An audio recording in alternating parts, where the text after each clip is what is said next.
vous. Donc nous allons aujourd'hui étudier l'évangile de Luc et nous avons décidé la fois passée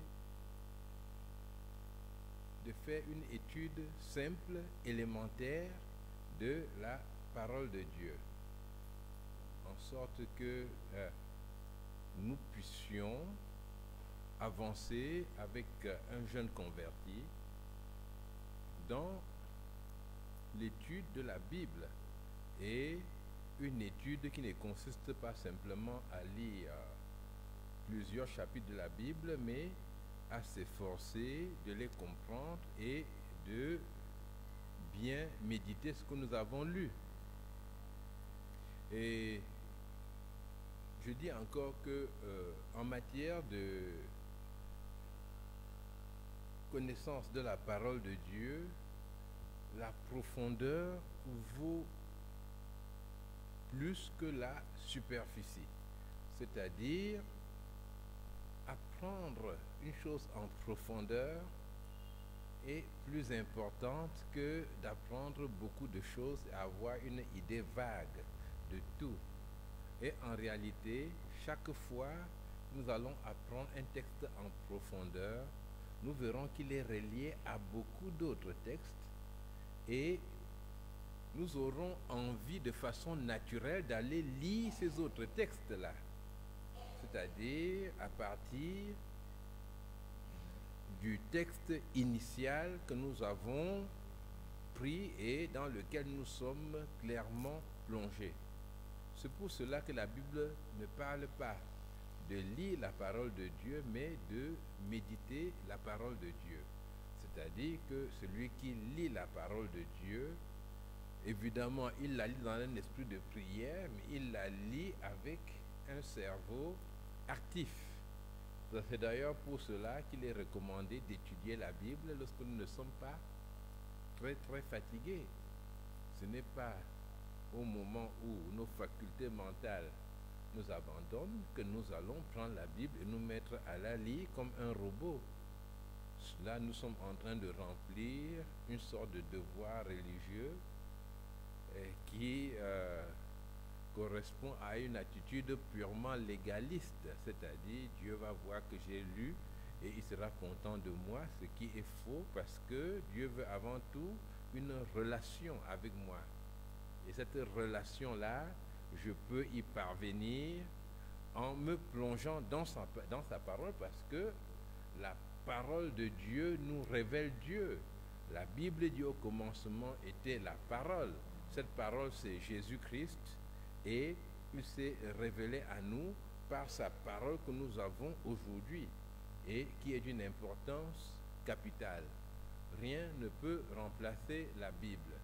La Bible n'est pas simplement la somme des idées des premiers chrétiens.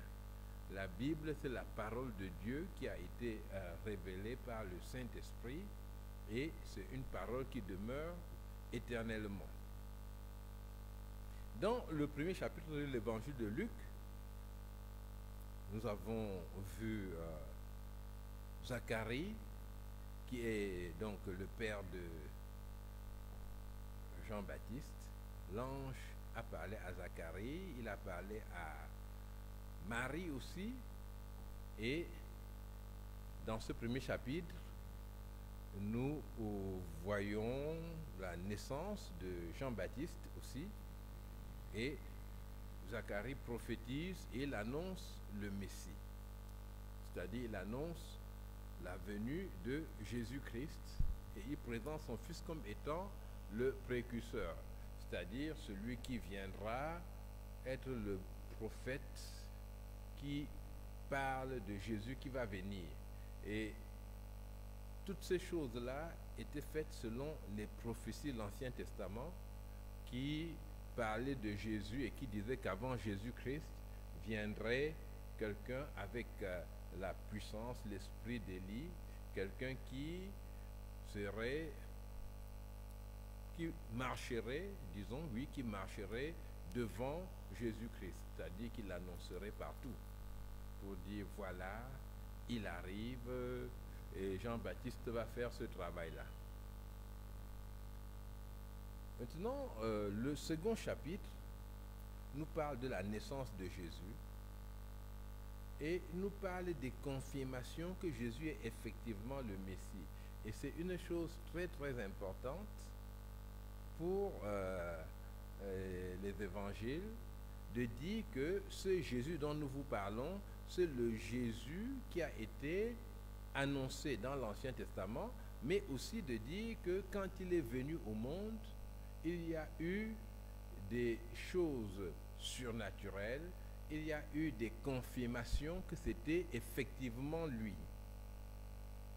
Et ensuite, nous avons un détail de l'enfance de Jésus, parce que dans les évangiles, l'enfance de Jésus ne nous est pas raconté en détail, mais on a un détail de son enfance à l'âge de 12 ans qui nous donne une idée de la personnalité de Jésus-Christ dans sa famille.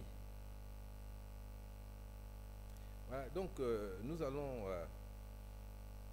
lire quelques versets de l'évangile de Luc au chapitre 2 et on commence par le premier verset. Donc je suppose quelqu'un qui étudie la Bible et puis il a étudié le premier chapitre de l'évangile de Luc. Et maintenant il va passer au second. Donc déjà une première chose, vous ne devez pas avoir tout compris avant d'avancer, n'est-ce pas? Hein? Vous avez fixé un temps à passer. Par exemple, nous ici, nous sommes en train de passer une semaine par chapitre. Cela n'empêche pas que vous ayez une lecture quotidienne d'autres parties de la Bible, mais considérons quelqu'un qui est venu au Seigneur Jésus-Christ et qui a cette lecture-là, peut-être qu'il peut lire aussi un psaume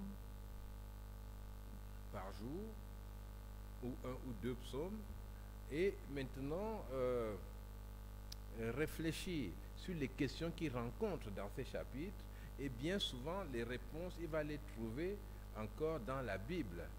Donc vous commencez avec votre vitesse à vous, mais ensuite vous rencontrez des choses que vous ne comprenez pas et qui vous conduisent à explorer la Bible. Donc il y a beaucoup de portes, n'est-ce pas, pour devenir même un spécialiste de la Bible. Si vous y allez de tout votre cœur, vous allez maîtriser plusieurs notions et le Seigneur vous conduira même à enseigner cette Bible à d'autres personnes par son esprit qui va agir en vous en réponse au don de vous-même, au Seigneur Jésus-Christ. Donc, au premier verset, en ce temps-là parut un édit de César Auguste ordonnant un recensement de toute la terre. Ce premier recensement eut lieu pendant que Quirinius était gouverneur de Syrie. Alors, c'est là une préoccupation depuis le départ de cet évangile où Luc écrit pour dire des choses exactes, c'est ce qu'il a dit. Et donc pour compléter ce qui a déjà été dit. Donc Luc veut donner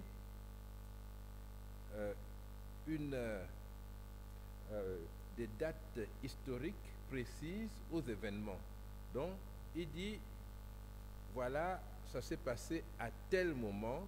Luc rattache la naissance de Jésus à un événement important, le recensement universel qui eut lieu pendant le règne de César Auguste sur tout l'Empire romain. C'est ce qu'on appelle ici sur toute la terre. Bon, parce que César Auguste, vous comprenez bien, il ne pouvait pas ordonner un recensement jusque dans les endroits où on ne le connaissait pas. Donc il a ordonné, comme l'Empire romain était ce qu'on appelle un empire universel, ils avaient conquis le monde jusqu'aux endroits, enfin, ils étaient partis vraiment très très loin, et on dit sur toute la terre gérée par Rome. Et Luc montre donc que Jésus est un personnage historique. Ce n'est pas un mythe, n'est-ce pas? Le mythe, c'est par exemple l'idée qu'il y a eu un fils de Dieu qui est venu au monde, qui a fait des choses. Et le mythe, c'est juste une succession de symboles, hein, qui peut représenter par exemple un idéal. Et par exemple, vous avez, on parle du mythe de Sisyphe. Sisyphe, c'est un homme qui roule un caillou vers le haut de la montagne. Le caillou roule toujours pour revenir vers le bas, donc c'est le perpétuel recommencement. Mais il n'y a pas eu un homme qui s'appelait Sisyphe et qui a fait ce travail-là. Mais c'est l'imagination qui permet de mieux comprendre une notion, de mieux la désigner, n'est-ce pas? Il y a des mythes. Et Jésus n'est pas un mythe. Jésus a effectivement existé. Vous savez, dans l'Antiquité d'ailleurs, il y avait des rois qu'on disait être des dieux. Et puis on leur attribuait une naissance, voilà, ils sont arrivés au monde comme cela. Subitement, on leur inventait une histoire. Et ça, c'était des mythes. Jésus n'est pas juste un symbole. Il faut comprendre que c'est un personnage historique, quelqu'un qui a réellement vécu parmi les hommes. Et la naissance virginale de Jésus-Christ n'est pas non plus un mythe. C'est-à-dire une histoire qu'on a racontée pour dire que Jésus n'avait pas en lui de péché. Non. Mais c'est une vérité. Jésus est né d'une vierge. Donc Joseph et Marie habitent en fait à Nazareth en Galilée. C'est dommage que nous n'ayons pas prévu de carte, n'est-ce pas? Je crois que une fois ou l'autre, je vous montrerai une carte et vous pourrez voir la Galilée qui est au nord d'Israël, parce que Israël c'est un peu long comme on dirait, oui, comme un gros pain, n'est-ce pas, hein? Et vous avez la Galilée au nord et vous avez la Judée au sud. Jérusalem, c'est la capitale de la Judée. Et en Galilée, vous aviez plusieurs villes importantes. Et Nazareth était une petite ville là-bas en Galilée. Et la distance entre les deux est supérieure à 100 km, n'est-ce pas, entre la Galilée et la Judée. Le temple se trouve à Jérusalem. Donc Joseph et Marie habitent à Nazareth en Galilée, et c'est là à Nazareth que l'ange est apparu à Marie. Et ils sont tous les deux de la tribu de Juda. Donc ils sont originaires de la Judée, et pour le recensement, ils doivent descendre à Bethléem. Donc Bethléem, c'est, mettons, leur village. Bethléem est une petite ville, comme le dit d'ailleurs Michée, n'est-ce pas? Petite d'entre les milliers. Donc, il dit qu'il y a 1000 villes comme ça en Juda. Et pendant qu'ils sont là-bas à Bethléem, il y a un événement qui a lieu, c'est la naissance de Jésus-Christ, quand ils arrivent là-bas. Donc, lisons au verset 3, tous allaient se faire inscrire, chacun dans sa ville. C'était la règle pour le recensement de César. Pour compter les gens, il les comptait une seule fois, chacun partait dans son village dont il était originaire. Ça devait créer sans doute beaucoup de grands voyages et tout, mais César l'avait décidé. Joseph aussi monta de la Galilée, de la ville de Nazareth, pour se rendre en Judée, dans la ville de David, appelée Bethléem, parce qu'il était de la maison et de la famille de David, afin de se faire inscrire avec Marie, sa fiancée qui était enceinte. Et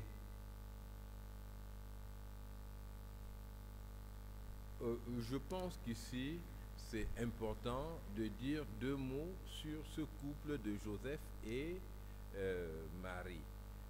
Pour bien comprendre, n'est-ce pas, la formation de ce couple et comment ils ont continué ensemble, ce serait bien de lire l'évangile de Matthieu, parce que dans l'évangile de Matthieu, on a aussi une relation, on a un récit de la naissance de Jésus-Christ, et en fait Matthieu et Luc se complètent ce rapport-là.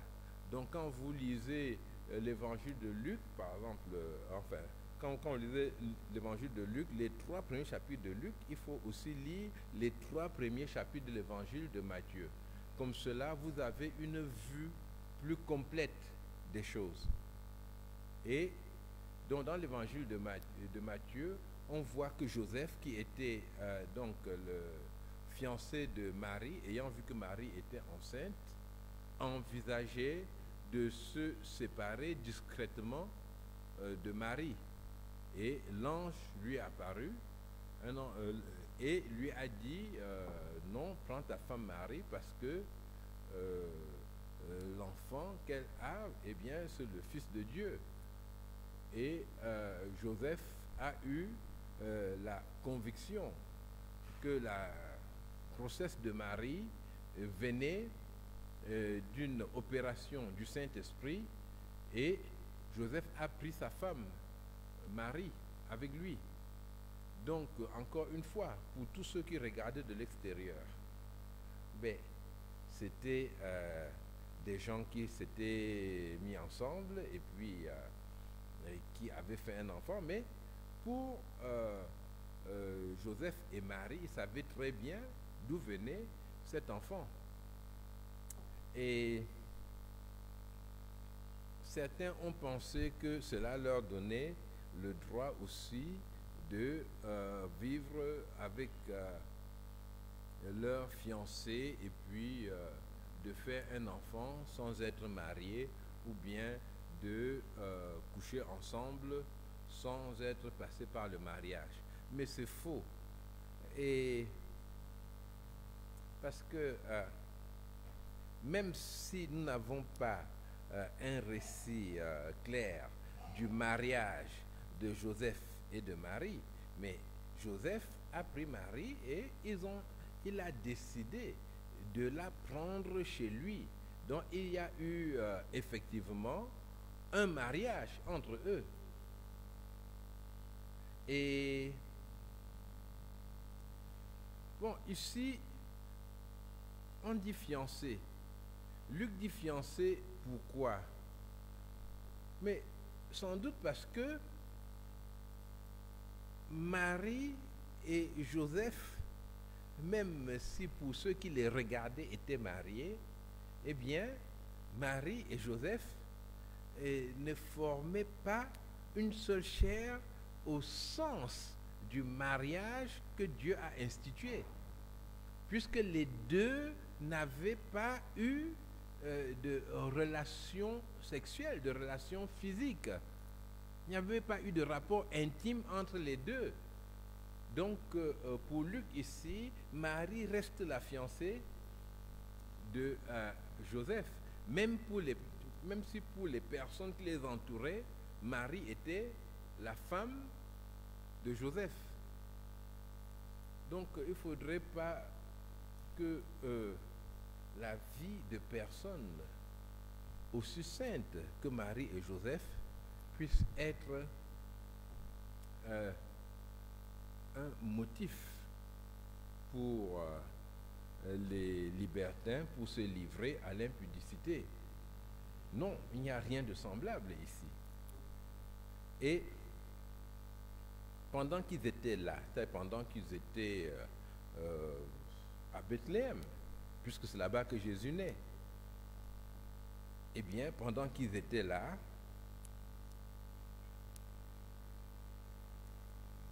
le temps où Marie devait accoucher arriva, et elle enfanta son fils premier-né. Et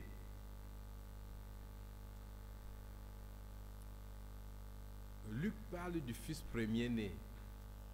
Et il dit premier-né, donc il sous-entend par là qu'il y a eu d'autres enfants et que Marie n'a pas eu uniquement Jésus-Christ comme son fils. Non, mais elle a eu d'autres enfants et Jésus est le premier-né de Marie. Il aurait bien pu dire son fils unique. Et en effet, mais quelles sont les raisons qui font qu'on pense, comme les catholiques par exemple, que Dieu a voulu que Joseph vive avec Marie sans mener une vie maritale avec elle? Qu'est-ce qui fait penser que Dieu a voulu que Marie soit dans la maison de Joseph et qu'elle soit simplement comme la sœur de Joseph? Mais cela ne correspond pas du tout à l'idée du mariage dans la Bible, qui est que les deux seront une seule chair. Et la Bible parle même des frères de Jésus. Bon, ceux qui sont pour la virginité perpétuelle de Marie, ils disent que les frères de Jésus, c'est une formule, une expression pour dire ses cousins et tous les autres. Mais c'est une position qui est difficile à défendre. Et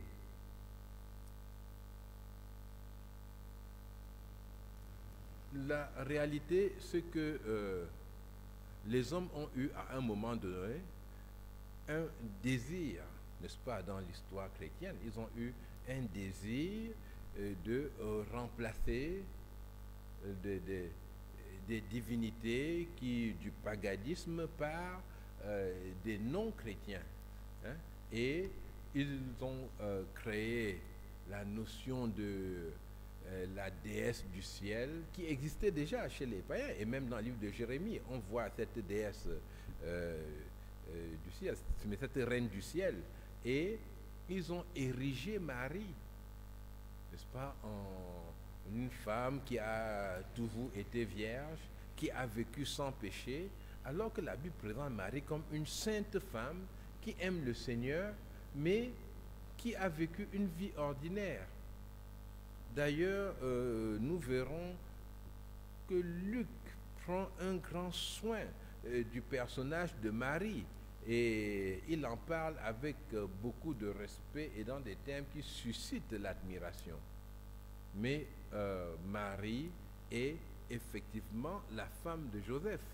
Après la naissance de Jésus, Marie vit avec son mari qui est Joseph. Dans la suite du texte, elle l'emmaillota et le coucha dans une crèche parce qu'il n'y avait pas de place pour eux dans l'hôtellerie. Nous devons remarquer ici que la naissance de Jésus a été une grande humiliation. Jésus vient au monde et il est couché dans une mangeoire. Mangeoire, c'était la mangeoire pour les animaux, hein, pour le bétail. Et c'est là qu'on l'a mis parce que dans les lieux organisés, ce n'était pas possible, il n'y a pas de place pour mettre cet enfant, pour faire accoucher une femme. C'est pénible. Et on les a mis de côté quelque part pour qu'ils puissent le faire. Alors nous devons comprendre ici que Marie et Joseph n'étaient pas chez eux à Bethléem, parce que plus tard nous verrons, si on lit l'évangile de Matthieu, qu'ils avaient aussi un endroit, n'est-ce pas, pour vivre là-bas à Bethléem, puisque c'était leur village. Mais ici, dans l'hôtellerie, comme Louis II le dit, ou bien dans l'auberge, il n'y a pas de place pour pouvoir accueillir une femme dans cet état avec son mari et qui va accoucher. Et finalement, le Fils de Dieu est placé dans une mangeoire. donc une mangeoire qui a été aménagée en un berceau. Et bon, beaucoup de commentateurs ont pensé que Jésus est né dans une étable. Bon, la Bible ne dit pas qu'il est né dans une étable, hein. On a tendance à imaginer il y avait un âne, il y avait une vache et tout, mais nous n'avons pas cette certitude-là. Mais on sait qu'on a cherché une mangeoire, qu'on a aménagée pour pouvoir déposer le bébé. C'est une grande humiliation pour le couple. Il se dit, mais si on était chez nous, on mettrait l'enfant dans un lit. Ce n'est pas normal. Qu'est-ce qui nous arrive? Et les deux ont vécu cela. Est-ce que on peut imaginer qu'ils se sont disputés comme tous les couples aujourd'hui qui, devant la moindre épreuve financière, se mettent à se battre, hein?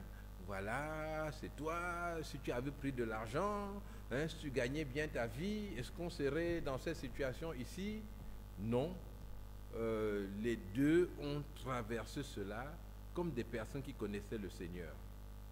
Et penser que Jésus-Christ est venu pour rendre les gens riches, alors que lui-même, il est venu dans une grande pauvreté et dans un dénuement profond, eh bien, c'est une erreur. Vous voyez, lorsqu'on regarde la naissance de Jésus-Christ, il n'y a pas de place pour l'évangile de la prospérité, hein? Jésus vient au monde. Dieu aurait pu faire un miracle, ou une coïncidence, un homme riche, hein, ou bien que Joseph d'Arimathée, ou bien que le père de Joseph d'Arimathée passe par là et qu'ils disent mais non, mais venez chez moi, hein, va accoucher là-bas, et puis qu'il leur donne des conditions extraordinaires. Mais Dieu a permis cela. Dieu nous montre que la pauvreté n'est pas une honte, hein. Ici, Dieu nous montre que dans la difficulté, nous ne devons pas baisser les bras, mais que nous devons voir qu'est-ce qu'il y a autour de nous pour pouvoir l'utiliser, n'est-ce pas, pour la gloire de Dieu.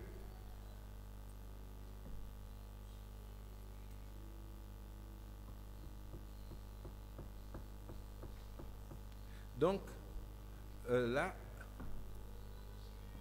je disais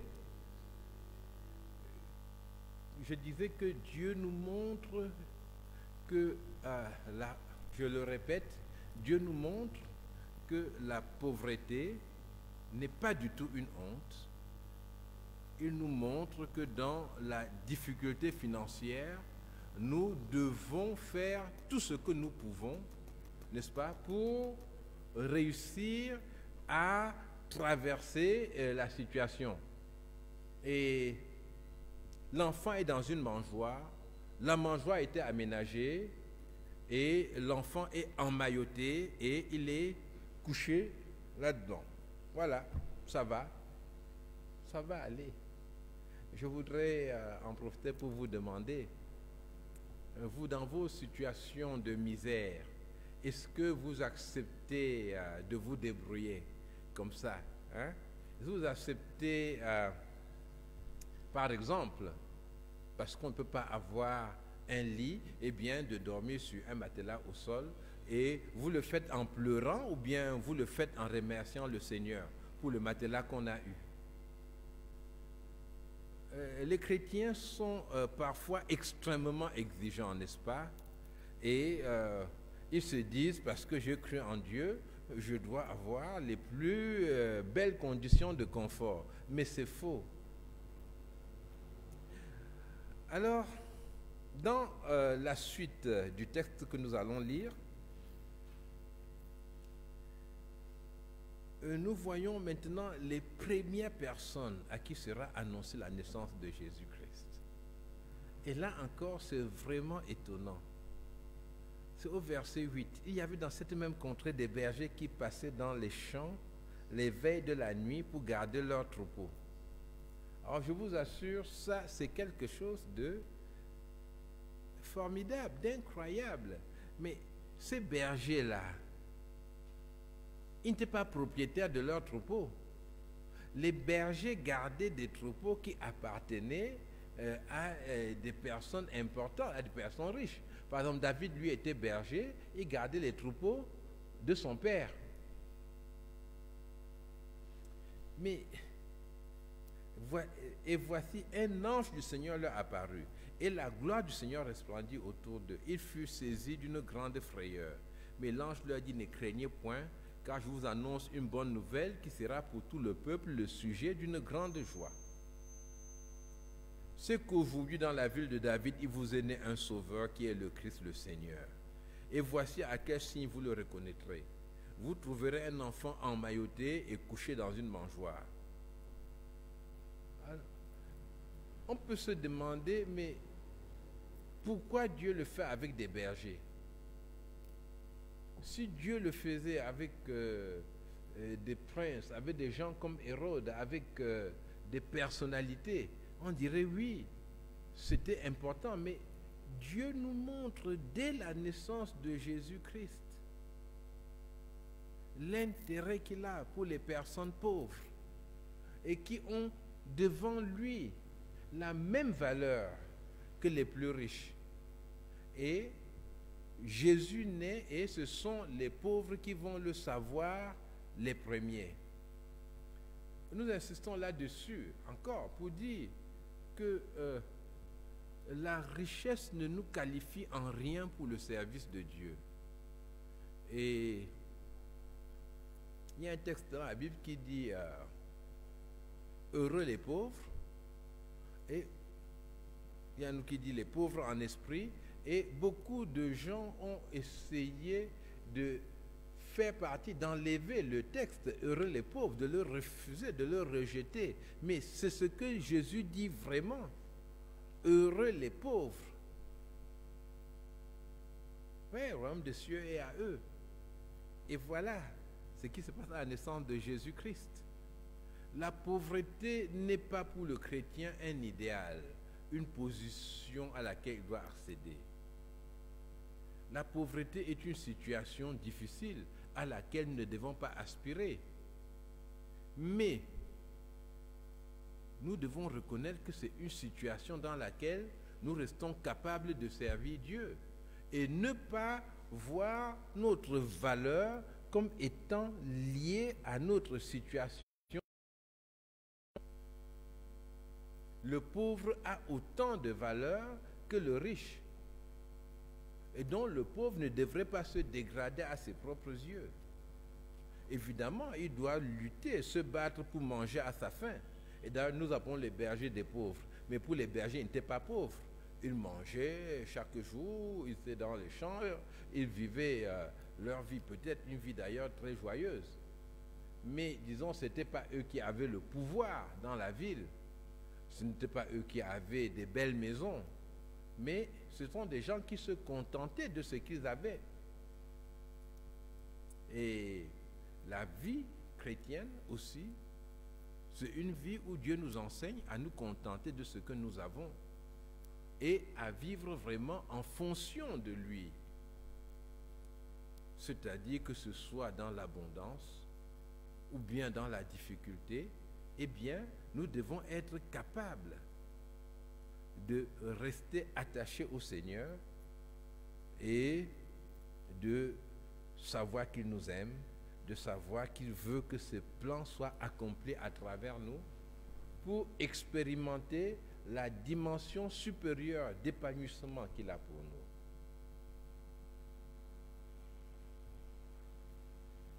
Alors les anges les quittent et les bergers disent allons à Bethléem. Quand ils y vont, rapidement, ils trouvent Marie et Joseph et le petit enfant qui est couché dans la mangeoire. La mangeoire devient même le signe, n'est-ce pas, pour retrouver le Fils de Dieu. Et Dieu n'en a pas honte.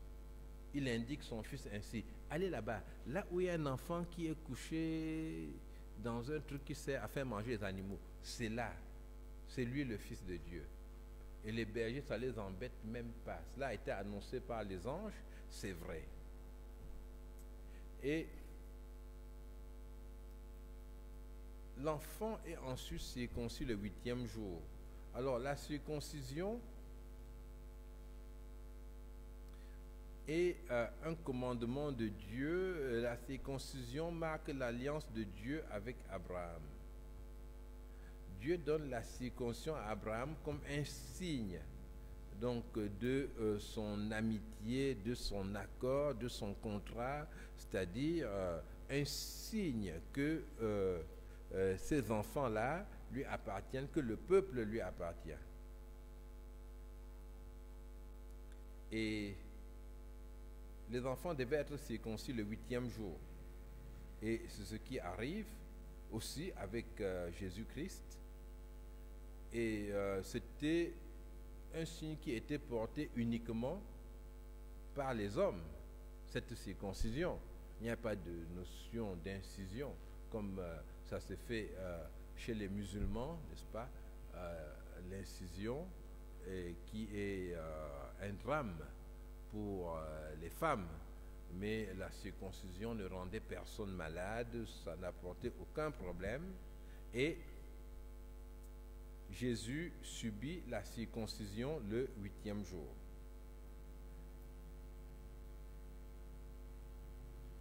Et ensuite, il y a le sacrifice qui est porté dans le temple. Donc nous allons lire ce passage.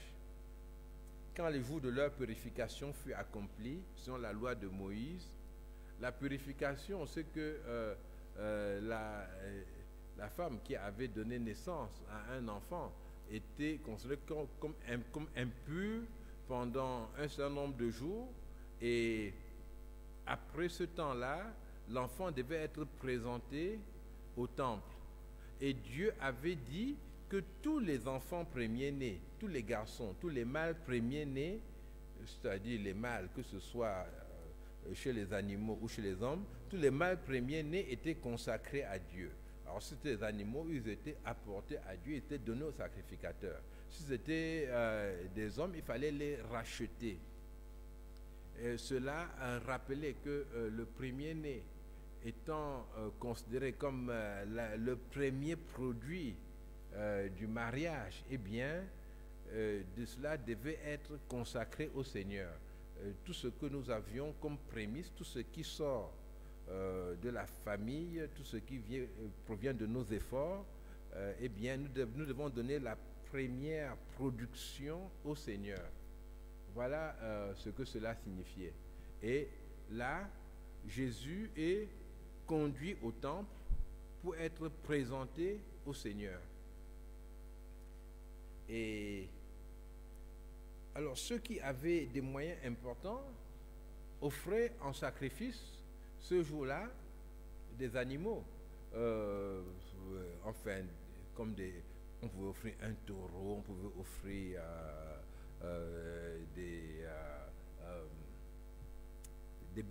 des brebis oui, des brebis. Mais ici, la loi avait aussi prévu que pour les gens pauvres, eh bien, pouvaient offrir des tourterelles, des oiseaux. Donc voilà ce que les parents de Jésus ont offert. Ils n'étaient pas capables d'offrir ce que les autres offraient normalement. Ils ont offert ce que les pauvres, ceux qui n'étaient pas riches, offraient pour racheter le premier-né. Et nous voyons ici qu'il y avait une présentation des enfants au Seigneur. Et la présentation des enfants au Seigneur, c'est quelque chose qui est resté ensuite dans plusieurs églises.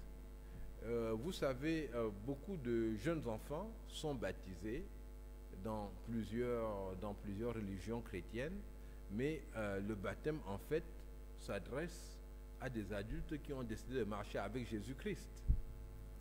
Et c'est pour cela que le baptême des enfants n'a aucune valeur devant Dieu. Et beaucoup de croyants authentiques sont revenus à cette présentation des enfants au Seigneur, qui consistait à dire au Seigneur, voici mon enfant, je te le donne, je te prie que tu le diriges, que tu t'en occupes. Et les églises procèdent à la présentation des enfants au Seigneur en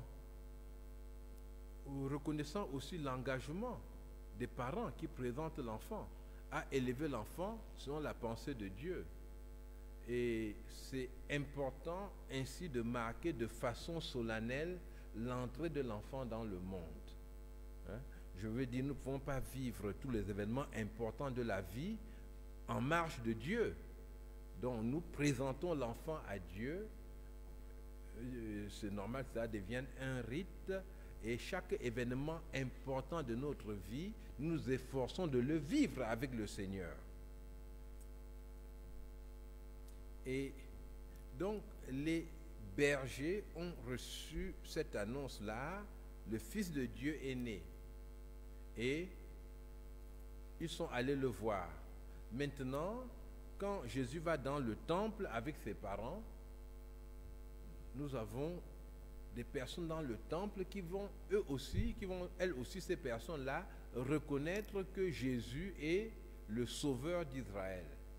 Il y a Siméon, qui était un homme, la Bible dit au verset 25, c'était un homme juste et pieux, et l'Esprit Saint était sur lui, et il attendait le Messie.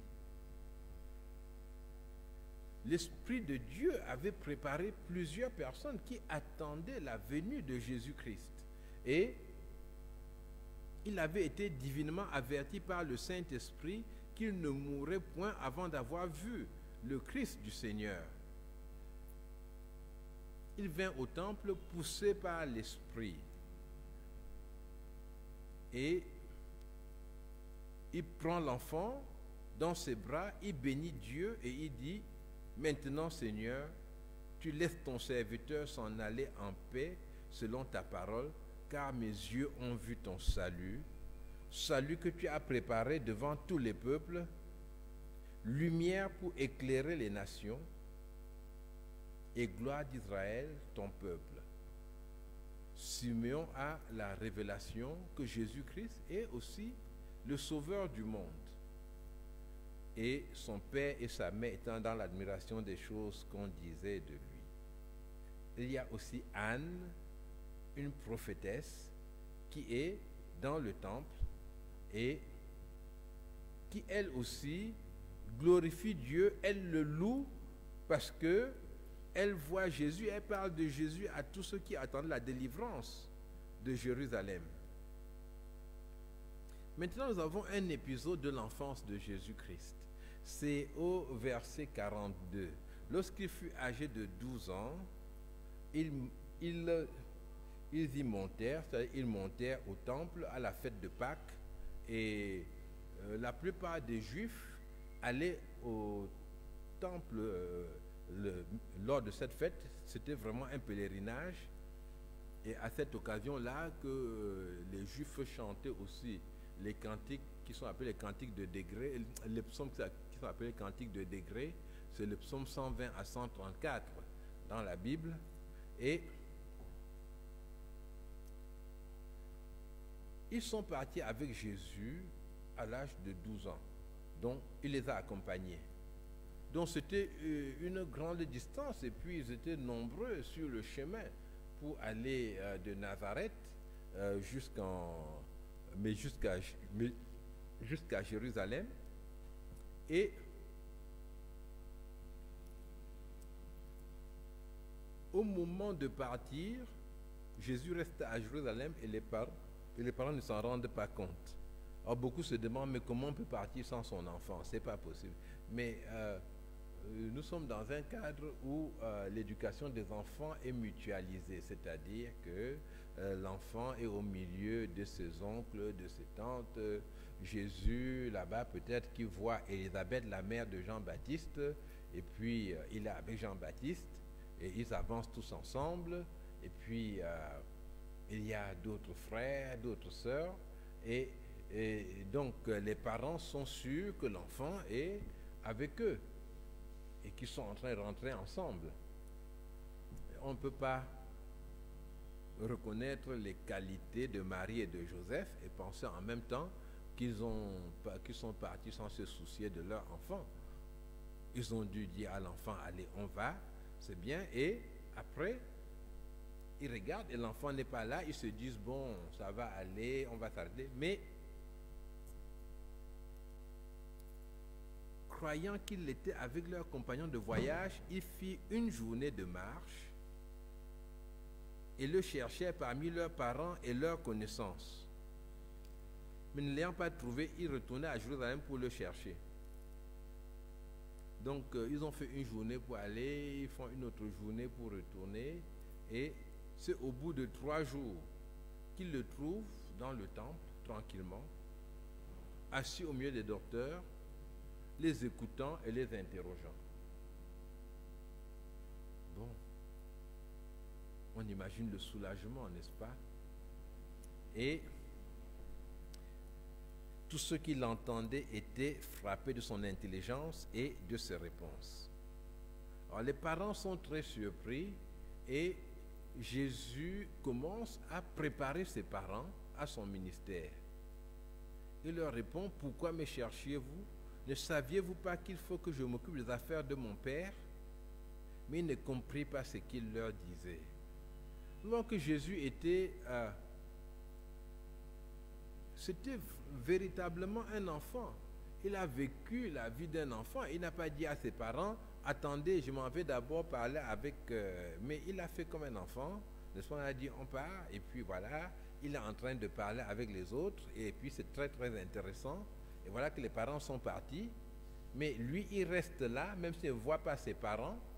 Et il continue à enseigner, à discuter, parce qu'il a en lui l'Esprit de Dieu. Donc Jésus a été pleinement homme. Jésus est parfaitement homme et il est parfaitement Dieu. Et c'est cette dimension divine qui se manifeste ici en lui. Nous allons continuer dans la prochaine fois avec le chapitre 3 et nous retenons, comme le dit le dernier verset, que Jésus grandissait. Il avait une connaissance surnaturelle des questions spirituelles, mais il grandissait normalement et comme nous le savons, c'est le Fils de Dieu qui a vécu sans péché, donc il n'a pas été un sujet de douleur pour sa mère. Peut-être il l'a été par les souffrances qu'il a vécues, mais il a été un enfant modèle sûrement, mais c'était aussi le Fils de Dieu. Et c'était cela que la famille ne comprenait sûrement pas tout le temps. Alors, avant de terminer vraiment, je dois dire que Luc présente d'une façon particulière Marie. Et Luc parle vraiment des sentiments de Marie.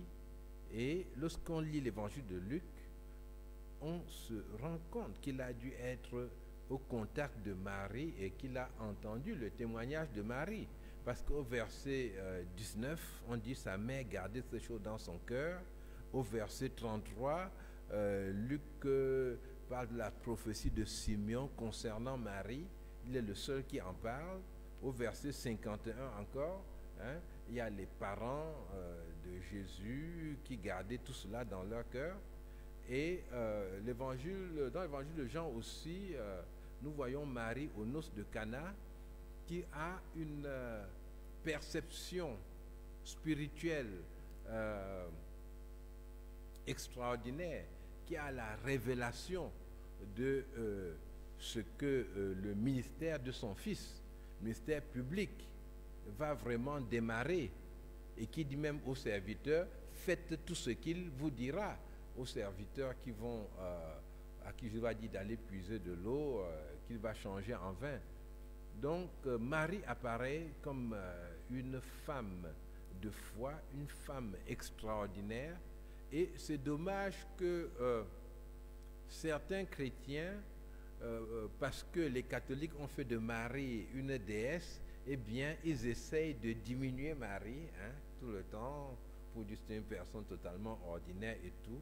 Non, ce n'est pas bien. Nous devons reconnaître que c'est une femme en qui Dieu a mis son esprit et que c'est une personne exceptionnelle. il y a des personnes exceptionnelles dans la Bible. Moïse était une personne exceptionnelle, n'est-ce pas? Jean-Baptiste aussi était une personne exceptionnelle. Il y a Daniel, mais Marie est un héros de la foi. Et l'étude de sa vie pourrait nous aider, nous aussi, à marcher dans la confiance en Dieu. Maintenant, les questions autour de ce chapitre 2.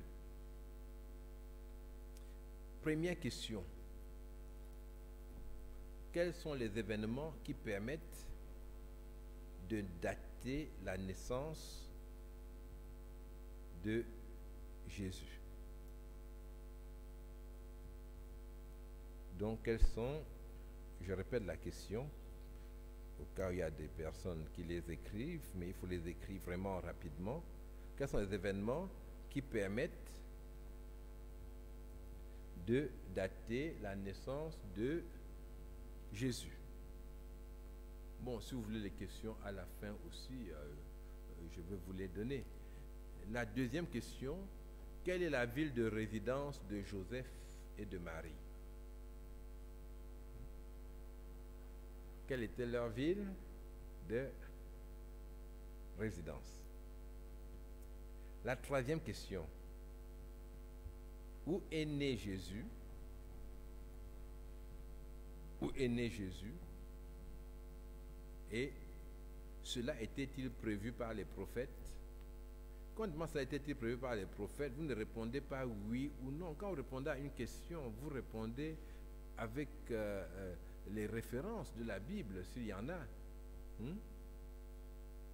Quand vous est né Jésus, vous mettez à Bethléem. Alors, Bethléem, mais vous l'avez vu où? Donc, vous mettez le verset qui est concerné. Ça a été prévu par les prophètes.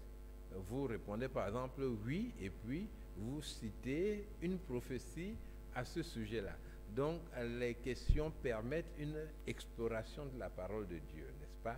Donc, si vous travaillez avec quelqu'un qui ne connaît pas la Bible, le fait de faire ces questions avec lui va l'aider énormément à commencer à s'intéresser vraiment à la Bible et à voir la Bible comme un tout, n'est-ce pas? Un ensemble, et non comme un ensemble de textes décousus, sans lien les uns avec les autres, ce qui est faux. La Bible, c'est tout un ensemble qui se tient bien et qui conduit à Jésus-Christ, à la glorification du Fils de Dieu. La quatrième question. Quels sont ceux qui sont avertis de la naissance de Jésus dans le livre de Luc? Qui est averti de cette naissance? C'est-à-dire dans les chapitres qu'on a vus, chapitre 1er et chapitre 2. Donc il y a Zacharie avec sa femme Élisabeth, il y a Marie, il y a Joseph, il y a les bergers, il y a Siméon, il y a après Siméon c'était Anne, et en vous inspirant du chapitre 2 de l'évangile de Matthieu, en vous inspirant du chapitre 2 de l'évangile, c'est la cinquième question, en vous inspirant du chapitre 2 de l'évangile de Matthieu, donnez une autre classe de personnes qui ont été averties. Donc il y a d'autres gens qui ont été avertis, et ceux qui ont été avertis là, vous irez dans l'évangile de Matthieu au chapitre 2 et vous verrez par exemple qu'il y a des mages en Orient qui ont été avertis eux aussi. Et la sixième question, comment comprenez-vous la prophétie de Siméon concernant Marie? Il dit, une épée te transpercera le cœur. Et donc, comment est-ce que vous comprenez cette prophétie de Siméon au sujet de Marie?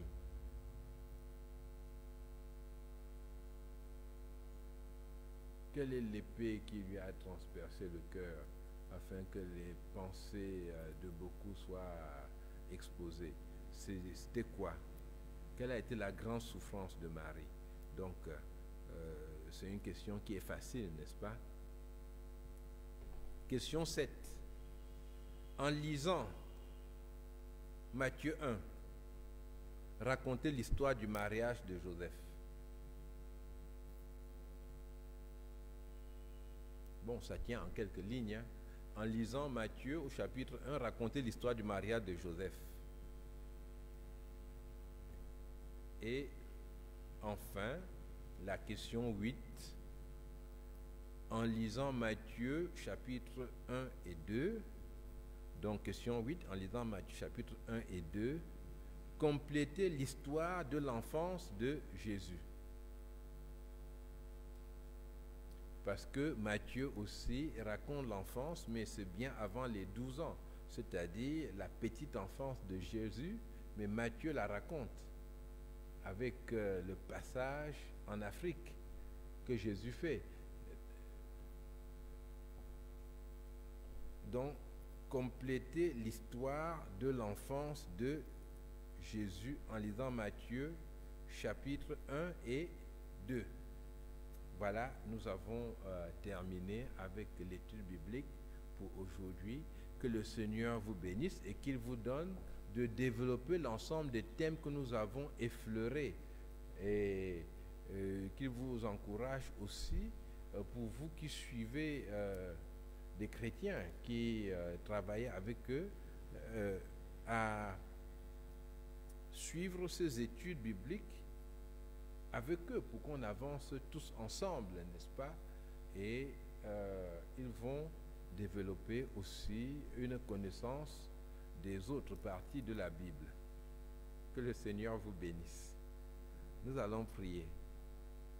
Père, nous te remercions pour ta parole, te remercions pour l'évangile. C'est une puissance de Dieu pour le salut de celui qui croit. Seigneur, nous te remercions de ce que tu es le Dieu qui nous donne des solutions. Quand il n'y a pas eu de place pour eux dans l'hôtel, tu as permis qu'ils trouvent une place ailleurs. Il n'y avait pas de berceau et tu as converti une mangeoire et l'enfant est né et tes plans se sont réalisés. Seigneur, que ce soit en riant ou en pleurant, accorde-nous de faire ton œuvre, de compter sur toi de tout notre cœur et d'expérimenter cette joie immense que tu as donnée à Siméon ou à Anne et qui se sont exclamés dans ton temple, dans la joie d'avoir vu le Messie, le Seigneur. Père, enseigne-nous à aimer ton Fils Jésus-Christ, à vivre de lui, à dépendre de lui et à expérimenter la puissance de vie qu'il manifeste dans la vie de tous ceux qui le connaissent. Je te prie, Père, au nom du Seigneur Jésus-Christ. Amen.